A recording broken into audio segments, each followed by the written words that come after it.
This is the EMG video instruction guide for the F-1 and Falkor series of AEG airsoft replicas. This video is a supplement to the AEG Basics video, which goes over all the features and functions that are shared among EMG's AEGs. In this video, we will cover the more specific features that set the F-1 and the Falkor models apart. If you missed the AEG Basics video, you can find a link to that guide in the video description. Both the F-1 and Falkor rifles have an ambidextrous fire selector, but only the Falkor has an ambidextrous magazine release and bolt catch. The bolt catch on the Falkor can be used to lock the mock bolt in the rear position to adjust the hop-up. These rifles are designed to use stick-type batteries that fit in the buffer tube. To access the battery compartment on models with adjustable stocks, just pull down on these tabs and slide the stock all the way off. Be mindful of the wires when installing the battery and putting the stock back in place. Damaged wires can cause harm to your battery or airsoft replica. Some adjustable stocks have a battery door in the back that can be accessed by removing this pin and hinging the door open.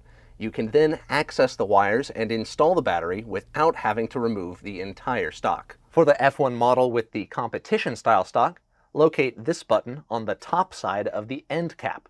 Depress the button and rotate the cap 90 degrees counterclockwise. This stock is non-adjustable.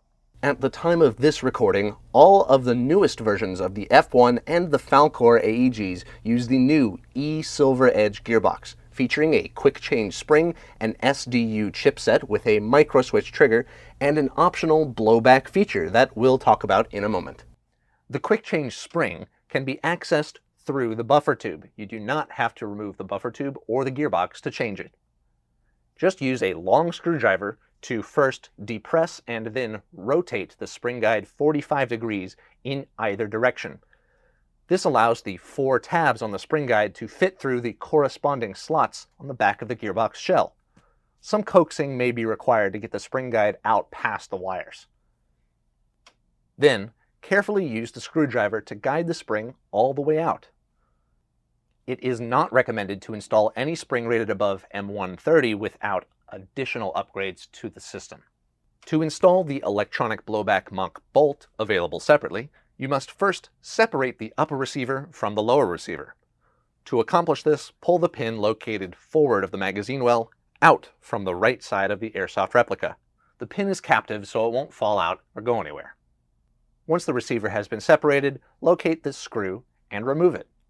Gently pull the mock bolt away and unhook it from the spring. Replace this mock bolt with one that allows for electronic blowback.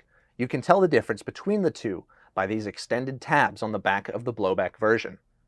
When reinstalling, make sure the tabs hook behind the piston through the slots in the gearbox. And once reassembled, the mock bolt will move every time the replica is cycled.